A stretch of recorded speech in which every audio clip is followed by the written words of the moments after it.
Hello everyone, स्वागत है आपका अपने channel Maruti the exam warrior में।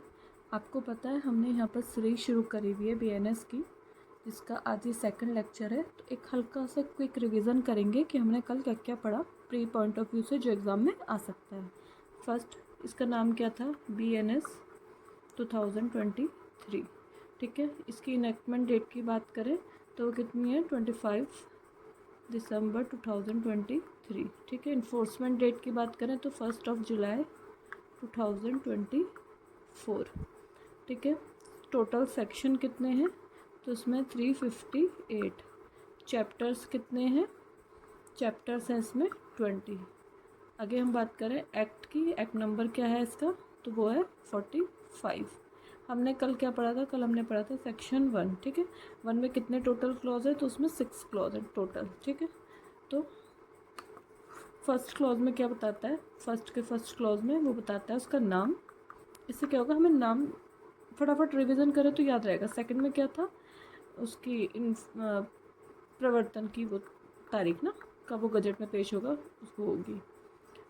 तीसरा था कि अगर आप भारत के भीतर अपराध करेंगे और जो कोई भी एक्ट या ओमिशन करेंगे तो वो पनिशेबल होगा। ठीक है, और अगर आप भारत से बाहर करेंगे तब। फिफ्थ में क्या था? फिफ्थ में वो बताया था कि अगर आप भारत के नागरिक हो तब आप पे एक्ट लागू होगा। किसी रजिस्टर्ड जो पोत है या विमान है उसका क्राइम। और तीसरा था कंप्यूटर वाला। ठीक है, 6 में क्या बोला था? Saving clause. उसमें कि जो लोकल लॉ हैं या फिर कौन से लॉज हैं, कोई भी स्पेशल लॉ है तो उस पर ये प्रभाव नहीं डालेगी, और सेना के जो लॉज है। ठीक है, तो ये 6 क्लॉज हमने फटाफट कर लिया। आज हम बात करेंगे सेक्शन 2 की। ठीक है, उसमें क्या है? डेफिनेशन। उसमें कितनी डेफिनेशन बताई थी मैंने? कल आपको बताई थी 39, और आज हम इनको शुरू करेंगे। अब डायरेक्ट से पढ़ते हैं। ठीक है, देखिए सेक्शन 2 में है फर्स्ट जो डेफिनेशन है वो कार्य की है। कार्य की एक आवली उसी प्रकार घोतक है जिस प्रकार एक कार्य का। ठीक है, वो सीधे से मैं आपको देखिए सिंपल लैंग्वेज में बताऊंगी जिसको आपको आराम से याद भी हो जाए और आपको एग्ज़ाम में कोई प्रॉब्लम भी ना आए। ठीक है, तो कार्य में जैसे प्री में अगर क्वेश्चन आता है कि कार्य में क्या क्या शामिल है, फर्स्ट ऑप्शन दे देगा कार्य की एक आवली, कार्य, ऑल ऑफ द अबव और नन ऑफ द अबव। ठीक है, तो आप क्या करेंगे? टिक कि मतलब इसमें कार्य की आवली और एक कार्य दोनों आते हैं तो आप ऑल ऑफ द अबव में टिक करेंगे। ठीक है, इस तरह से क्वेश्चन बनते हैं। सेकंड है जीव जंतु। तो जीव जंतु आप देखिए कॉमन भी आप सोचेंगे तो मानव से भिन्न कोई भी जो जीवित प्राणी है वो क्या हो जाएगा? जीव जंतु। ठीक है, वो एनिमल्स में आ जाएंगे। थर्ड क्लॉज की बात अगर हम करें तो यहाँ बालक है। बालक कौन हुआ? 18 से कम आयु का कोई भी व्यक्ति। ठीक है, इसमें मेल फीमेल नहीं है, बालक बोला है सिर्फ। ठीक है, तो वो लड़का लड़की कोई भी हो सकता है जिसकी आयु 18 वर्ष से कम हो। ठीक, कूटकरण। कूटकरण क्या है? कूटकरण में क्या है? एक चीज़ को दूसरे के सदस्य, मतलब एक चीज़ है उसको उसी की तरह दूसरी चीज़ बनाई जाती है विद द इंटेंशन, आश्रय के साथ प्रवंचना करने की कोशिश करता है। और ये सब क्या करता है? वो जानते हुए करता है कि इससे प्रवंचना की जाएगी, तो क्या कहलाता है? कूटकरण। ठीक है, इसका स्पष्टीकरण अगर आप एक पढ़ेंगे तो आपको और क्लियर होगा कि अगर आप किसी चीज़ का कूटकरण कर रहे हैं, प्रोसीजर कर रहे हैं, तो ज़रूरी नहीं है कि वो चीज़ बिल्कुल वैसी ही बनाई जाए, बिल्कुल हूबहू वैसा ही बनाया जाए।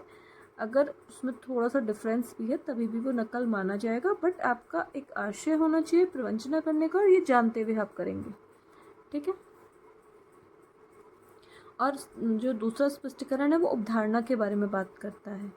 उपधारणा देखिए आपको बहुत जगह मिलेगा। उपधारणा का मतलब होता है, अगर आपको बहुत बेसिक लैंग्वेज में बताऊं, उसका मतलब होता है एक अनुमान लगाना। ठीक है, अनुमान को आप साधारण भाषा में समझ सकते हैं कि जैसे आपने देखा कि कहीं पर आग लगी हुई है। ठीक है, थोड़ी देर बाद क्या आया? वहाँ से धुआं आया। जिसने आग नहीं देखी वो धुआं देख रहा है तो क्या कहेगा? यहाँ पक्का पहले आग लगी थी तभी तो धुआं आया, बिना आग के तो धुआं नहीं आएगा ना। तो अनुमान क्या कर लिया जाता है कि धुआं निकल रहा है तो इसका मतलब है यहाँ पहले आग लगी है। ठीक है, तो ऐसे ही उपधारणा कोर्ट द्वारा की जाती है। ठीक है, ये दो तरह की होती है, एक विधि की उपधारणा और एक तथ्य की उपधारणा। ये आपने जो आपका एविडेंस एक्ट है उसमें पढ़ा होगा। पहले उसमें क्लॉज नंबर 4 में था, बट अब क्लॉज 2 में अब सारी जो डेफिनेशन है वो बताई गई है। कोर्ट, ठीक है, न्यायालय। न्यायालय क्या है? देखो, न्यायालय जो है, जिसे देखिए न्यायिक कार्य करने के लिए विधि द्वारा अकेले या तो सिंगल एक जज के रूप में या फिर न्यायाधीश निकाय का मतलब एक निकाय के रूप में उससे विधि द्वारा सशक्त किया गया है, किस लिए? न्यायिक कार्य करने के लिए, ठीक है। तो वो क्या होगा? कोर्ट। मृत्यु, मृत्यु से मानव की मृत्यु अभिप्रेत है। ऐसा नहीं है कि मृत्यु में यहाँ पर आप एनिमल को हत्या कर रहे हैं तो वो भी इंक्लूड हो जाएगा, ठीक। अब यहाँ 7 जो क्लॉज है वो है बेईमानी। बेईमानी मतलब डिसऑनेस्टली, ठीक है। इसमें है कि इस आश्रय से कार्य करना अभिप्रेत है जो एक व्यक्ति को सदोष अभिलाप कारित करे और अन्य व्यक्ति को सदोष हानि कारित करे, वो क्या कहलाता है? बेईमानी। अब आपने क्या करा, देखिए एक एग्जांपल समझिए।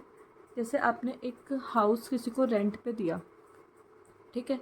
अब क्या कर रहा है, जो बीच में वो होते हैं ना ब्रोकर, वो उसका प्रॉफिट ले जा रहा है। वो क्या कर रहा है, आ रहा है, बोल रहा है कि मेरी मालिक से बात हो गई, आप मुझे पैसा दे दो। तो क्या करा उसने, अपने आप तो लाभ प्राप्त कर लिया और दूसरे व्यक्ति को जो उसका असली मालिक है उसे तो हानि हुई ना। तो वो क्या कर रहा है? बेईमानी कर रहा है, ठीक है। 8वां है दस्तावेज। दस्तावेज की सेम डेफिनेशन बीएसए में भी है, भारतीय साक्ष्य अधिनियम में, और ये क्वेश्चन एक बार प्री में पूछा गया था, ठीक। तो इसमें क्या है, कोई भी एक पदार्थ पर मतलब कोई भी आप एक पेपर या कुछ भी ले लीजिए, उस पर 3 चीज़ों से अक्षर, अंक और चिन्ह के द्वारा या इन सब के द्वारा या सिर्फ एक के द्वारा अभिव्यक्त या वर्णित किया गया हो, मतलब उसको लिखा गया हो, डिस्क्राइब किया गया हो। और उसके अंदर क्या है, पहले ये चीज़ ऐड नहीं थी, ये नया ऐड हुआ है कि इलेक्ट्रॉनिक और डिजिटल ऑर्डर भी है इसमें, अभिलेख, रिकॉर्ड, ठीक है। और इसका क्या है, साक्ष्य के रूप में प्रयोग किया जाना आशयित हो, मतलब कोई भी, मैं आपको बताऊं, ये देखिए आप कोई भी पदार्थ है, कुछ भी सब्सटेंस ले लीजिए, उसमें आप 1 2 3 भी लिख सकते हैं, कोई साइन भी बना सकते हैं और ABCD भी लिख सकते हैं, ठीक है, कुछ भी आप लिख सकते हैं। अभी डिजिटल रूप में भी हो सकता है, इलेक्ट्रॉनिक फॉर्म में भी हो सकता है, ठीक है। और इसका क्या आपका आशा क्या है कि ये साक्ष्य के रूप में कोर्ट में यूज़ किया जाए, तो ये आपका क्या हो जाएगा? एविडेंस, ठीक है। और ये क्वेश्चन बहुत बार पूछा भी गया है प्री में। अब हम आगे बढ़ते हैं इसमें।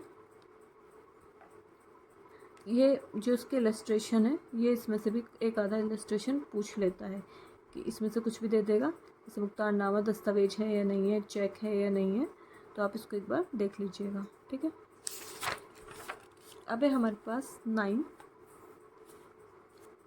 कपटपूर्वक मतलब फ्रॉडेंटली।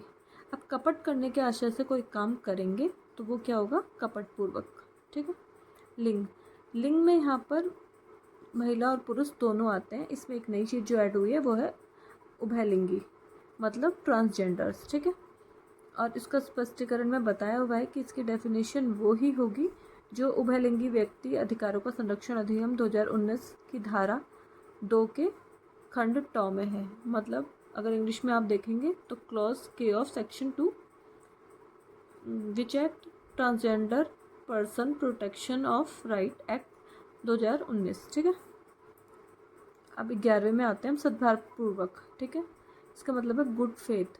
गुड फेथ में 2 चीज़ें आपको ध्यान रखनी है। कोई भी काम गुड फेथ में किया हुआ तब माना जाएगा वो जब सम्यक सतर्कता या ध्यान से किया गया हो। अगर उसके बिना कोई चीज़ की गई है, उसके बिना कोई चीज़ की गई है तो माना जाएगा कि सद्भावपूर्वक नहीं करा गया है, ठीक है।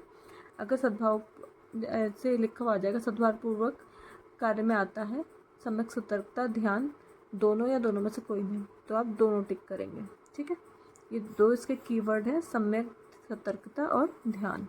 अगर इसके बिना कोई काम करेगा तो वो सद्भावपूर्वक कार्य नहीं किया गया है, ठीक है।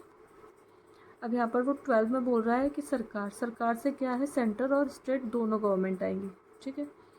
13 है संशय, ठीक है। इसका मतलब है किसी को कुछ भी सुविधा प्रदान करना, ठीक है। इसमें आ सकता है आप किसी को आश्रय दे रहे हैं, भोजन दे रहे हैं, पेय पदार्थ, धन, वस्त्र, आयुध, गोला बारूद, वाहन के साधन देना।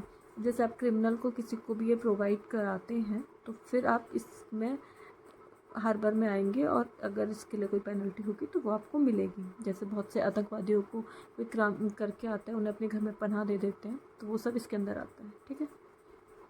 अब 14 है क्षति। क्षति मतलब इंजरी, इंग्लिश में आप अगर आपको इसमें अजीब लग रहा है, देखिए मुझे ऐसा लगता है कि जो वर्ड आपको हिंदी में अच्छे लगते हैं आप हिंदी में लर्न कर लीजिए, इंग्लिश में लगते हैं वो उसमें कर लीजिए, बट आपको इंग्लिश मीनिंग भी उसका पता होना चाहिए। कभी कभी मिसप्रिंट वाले जो सिचुएशन एग्ज़ाम में आती है उसमें आपको बेनिफिट दे जाते हैं। तो इंजरी में क्या है, 4 तरह की इंजरी होती है, शरीर, मन, ख्याति और संपत्ति। मतलब शरीर बॉडी, मन माइंड, और रेपुटेशन और प्रॉपर्टी, ठीक है। 4 चीज़ें अगर आपको हुई है और अवैध रूप से कोई कार्य करता है तो वो आपको क्या कर रहा है, इंजरी कर रहा है, ठीक है। 15 है अवैध और करने के लिए वैध रूप से आबद्ध, ठीक है। अवैध शब्द प्रत्येक उस बात को लागू होता है, देखो अवैध में इनलीगल क्या है, जो अपराध है या विधि द्वारा जिसे निषिद्ध किया प्रतिषिद्ध किया है, मतलब विधि ने उसे मना करा है कि आप ये नहीं करना है, या फिर कोई ऑफेंस हो या सिविल कार्यवाही के लिए आधार उत्पन्न करती हो, ठीक है। ये 3 चीज़ें अगर होंगी तो वो क्या कहलाता है, अवैध, ठीक है। और कोई व्यक्ति उस बात को करने के लिए वैध रूप से आबद्ध तब कहा जाता है जब वो लोभ करना उसके लिए अवैध हो, मतलब आपको विधि ने किसी चीज़ काम को करने के लिए बोला है और आप उसका लोभ करते हैं तब वो भी आपके लिए अवैध हो जाता है। अब 16, ये बहुत बार पूछा जाता है कि जज कौन से सेक्शन में डिफाइन है, तो 1 के क्लॉज 16 में, ठीक है।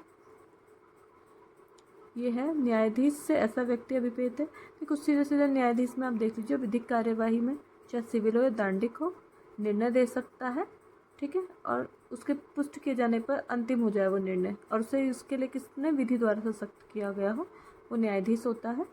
इसमें एक सिंगल निकाय भी हो सकता है, ठीक है। आप अंदर का ये भी याद ना रहे तो सिर्फ आपको ये पता होना चाहिए कि फर्स्ट के 16 क्लॉज में जज को डिफाइन किया गया है। देखिए अगर हम पुराने आईपीसी पढ़ रहे होते ना तो अब तक आपके पता नहीं कितने सेक्शन हो जाते, और ये सब क्या करा है इन्होंने एक ही सेक्शन में डाल दिया है, तो थोड़ा सा आपको लग रहा है कि बहुत धीमे हो रहा है, पर धीरे धीरे हम आगे कंप्लीट जल्दी करेंगे। 17 में है लाइफ। लाइफ भी मानव के जीवन का है, ठीक है।